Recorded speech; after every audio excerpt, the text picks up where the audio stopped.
lagi bersama Sevi pastinya di podcast Vicky Photox. Nah, kalau kemarin kita udah ngomongin soal KOL dan juga UMKM, di episode kali ini kita udah kedatangan lagi Pak Andi Santoso selaku CEO dan founder dari Vicky Photox. Halo Sevi. Halo Pak, balik lagi nih Pak, kita sharing-sharing lagi nih. Siap. Oke, sebelum masuk ke topik nih ya Pak Andi apa kabar nih? Baik Sevi, gimana kabarnya? Baik. Sibuk apa nih Pak? Ya samalah Masih seperti sama ya? sebelumnya ya kita lagi banyak campaign lah untuk pertengahan tahun ini gitu ya. Oke. Nah, Pak Andi, di episode sebelumnya kita kan udah ngomongin KOL dan juga UMKM gitu sama Bapak kan. Yeah. Nah, di episode kali ini kita mau ngomongin tentang proses membangun brand dari nol. Nah, aku mau tanya nih Pak, karena kita membahas membangun brand dari nol, gimana sih Pak proses membangun brand itu sendiri dari nol pastinya? Oke. So untuk membangun brand itu ada beberapa proses gitu ya, tapi mungkin saya bisa jelaskan secara lebih singkat lah, lebih simpel gitu ya. Jadi yang pertama itu mungkin idealnya itu ketika kita ingin mempunyai brand, produk atau jasa itu kita harus tahu dulu nih kita punya misi sebagai nantinya brand kita itu akan dikenal sebagai brand yang seperti apa gitu. Contoh misalnya ya skincare gitu ya, kalau kita ingin membangun skincare kan lagi ngetren tuh, itu kita harus tahu tuh skincare kita itu mau dikenal sebagai skincare yang apa dan oleh siapa target market kita gitu. Karena kan kalau kita nggak punya misi itu, skincare di pasaran itu sudah banyak sekali kan. Kalau misalnya kita nggak punya misi yang berbeda atau yang unik atau yang gampang dikenal gitu ya, itu brand atau produk kita itu akan di-ignore lah, akan dicuekin gitu kan. Seperti itu gitu. Dan itu kembali lagi tergantung dari target marketnya kan. Jadi yang kedua itu tentunya menentukan brand kita itu untuk siapa target marketnya, apakah cowok atau cewek, di usia berapa, kemudian behavior mereka atau profile mereka itu seperti apa gitu. Kalau kita balik lagi ke skincare itu kan, skincare itu even ada buat cowok, ada buat cewek gitu kan. Ada juga yang buat dua-duanya oke gitu. Nah, terus skincare untuk remaja atau dewasa atau yang lebih mature itu kan juga berbeda-beda ya, karena kebutuhan target market itu berbeda-beda gitu. Artinya kalau dari sisi kebutuhan yang berbeda-beda, kita juga tahu bahwa behavior atau profile target market tadi kan berbeda. Nah, itu kita akan mesti pikirin juga, itu kita untuk kalangan mana nih gitu, target market mana, apakah skincare kita ingin untuk target market yang atas atau menengah atau yang lebih mass gitu kan. Kemudian tadi kebutuhannya dan lain-lain gitu. Nah dari sana setelah target market udah fix, baru kita bisa menentukan produk yang spesifik ke target market tadi gitu kan. Kalau sudah oke, then nextnya adalah kita menentukan brand tones nih, brand tones, feels and manner-nya brand itu sendiri gitu. Jadi contohnya kalau kita mau ngomong brand untuk remaja dibanding dengan yang mature tadi, yang target market skincare mature tadi, itu kan tentunya beda ya. Mungkin kalau yang remaja bisa lebih ceria, lebih hits, lebih chicks misalnya, lebih dynamic lah gitu. Tapi kalau yang mature tadi mungkin lebih elegan, lebih premium, lebih ke sifatnya take care gitu ya gitu. Termasuk pemilihan warna ya kan, termasuk pemilihan logo nantinya, habis itu tagline gitu kan, tagline-nya brand itu sendiri gitu kan, supaya lebih gampang diingat oleh target marketnya gitu. Kemudian setelah itu jadi udah ada brand, udah ada tagline, udah ada nama gitu ya, udah ada logo misalnya ya. Dan kita baru bisa bikin untuk kemasannya. Kemasan itu juga kan sangat menentukan ya. Kalau kita target marketnya remaja gitu, tapi kemasannya itu terlalu premium atau terlalu biasa saja gitu, itu kan orang remajanya itu kan nggak tertarik ya, even nggak ingin megang, ingin melihat-lihat gitu ya. Tapi sebaliknya juga, kalau misalnya kita target marketnya kelas mature yang menengah atas gitu, kalau kemasannya sangat chic gitu, mungkin mereka juga ngelihat, oh ini bukan buat saya gitu kan, seperti itu. Oke, nah itu kan tadi tentang gimana sih bikin brand dari nol gitu kan. Betul. Nah untuk brand yang lagi existing Pak, lagi berjalan, Ya. apakah mereka ini perlu untuk rebranding, itu kapan aja sih Pak? Oke. So jadi brand itu bisa tuh melakukan rebranding atau update atau refresh gitulah ya. Itu bisa dilakukan dan sebaiknya dilakukan tuh ketika perlu saja, karena kalau misalnya terlalu sering berganti-ganti itu orang juga akan nggak mudah ingat gitu, tidak konsisten gitu kan. Nah, kapan tuh brand tuh sebaiknya melakukan refresh atau update atau bahkan ganti gitu ya? Itu biasanya balik-baliknya ketika keadaan bisnisnya sih. Jadi ketika bisnisnya itu dirasa stagnan atau bahkan mengalami penurunan gitu ya, itu mungkin bisa dilihat apakah brand identity itu berpengaruh gitu. Contoh tadi misalnya ada brand lama tuh. Nah, let's say udah 10 tahun gitu. Selama 10 tahun tuh mereka baik-baik saja gitu. Tapi customer mereka kan menua ya. Nah, menua. Nah, ini sering kejadian juga, ada klien juga yang datang kita. Target market customer mereka tuh menua.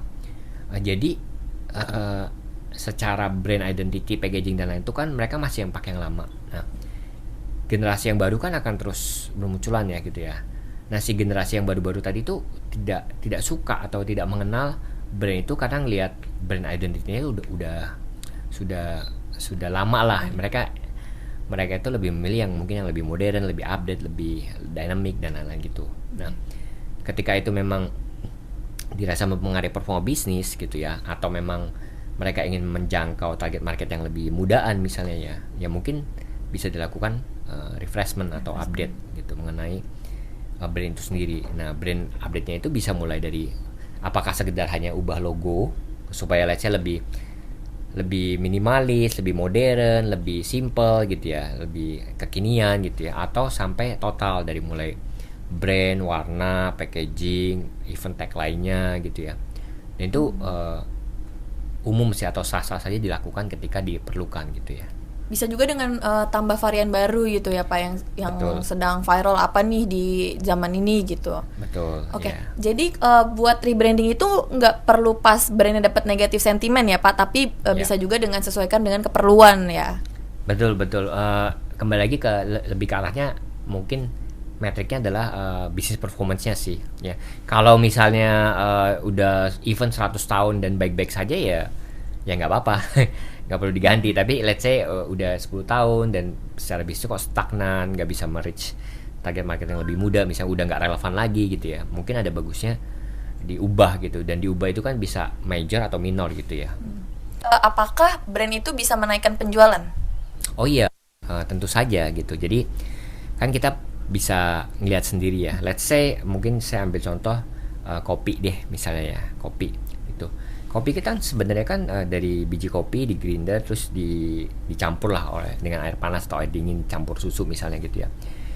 Ketika orang itu menjual tanpa brand, itu ya harganya ya kita lihat lah, misalnya kopi Starling gitu ya, itu kan harganya paling 5.000, 10.000 gitu kan. Tapi ketika kopi itu udah ada brand gitu ya, let's say kopi kenangan gitu ya, janji jiwa gitu kan, mereka juga brand identity-nya bagus ya, kekinian, store-nya bagus dan lain-lain, mereka bisa menjual dengan ingredient yang sama itu seharga 4 kali lipat, 3 kali lipat, 4 kali lipat gitu ya, bahkan lebih gitu ya.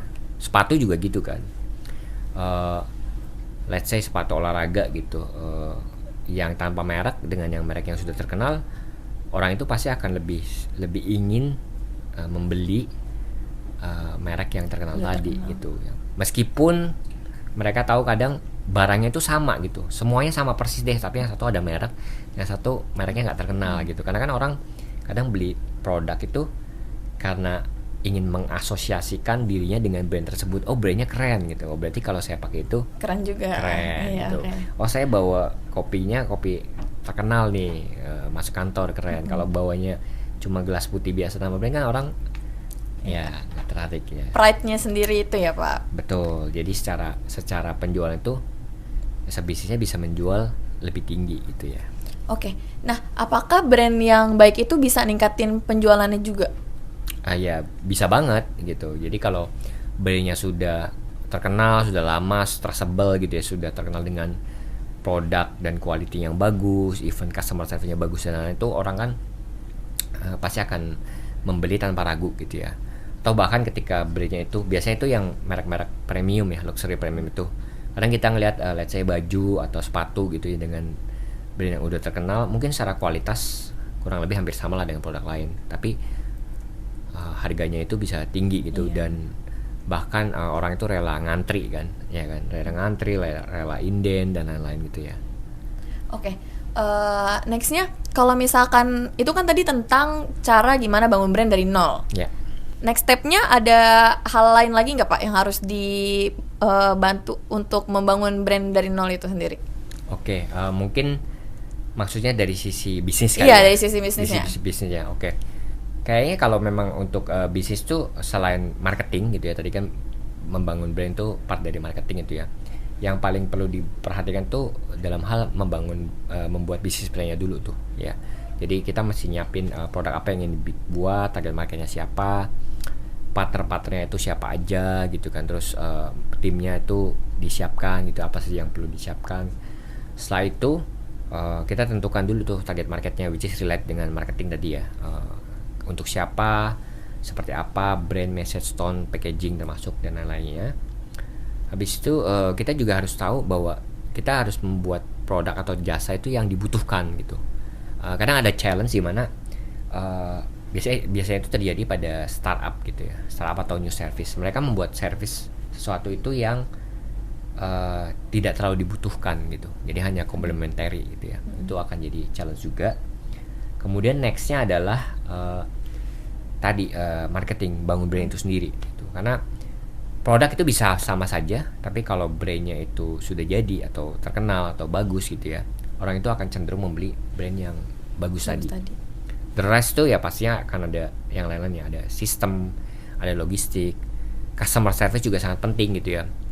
Brand yang bagus idealnya punya customer service yang bagus untuk menghandle komplain, karena kan kita nggak mungkin lah bisa bikin happy semua customer gitu ya, apalagi kalau udah jutaan gitu ya.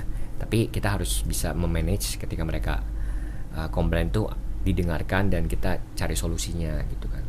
Oke, itu juga bisa jadi improvement ya kalau misalkan ada komplain masuknya ke brand itu sendiri. Betul, ya. Oke, nah tadi kan juga udah ngebahas sedikit tentang challenge-nya ya Pak. Ada lagi nggak sih Pak selain itu untuk obstacle dari pebisnis itu sendiri dalam membuat brandnya? Oke, biasanya kalau pebisnis tuh kita bicara ada dua deh ya, misalnya new business sama bisnis yang udah stabil gitu ya.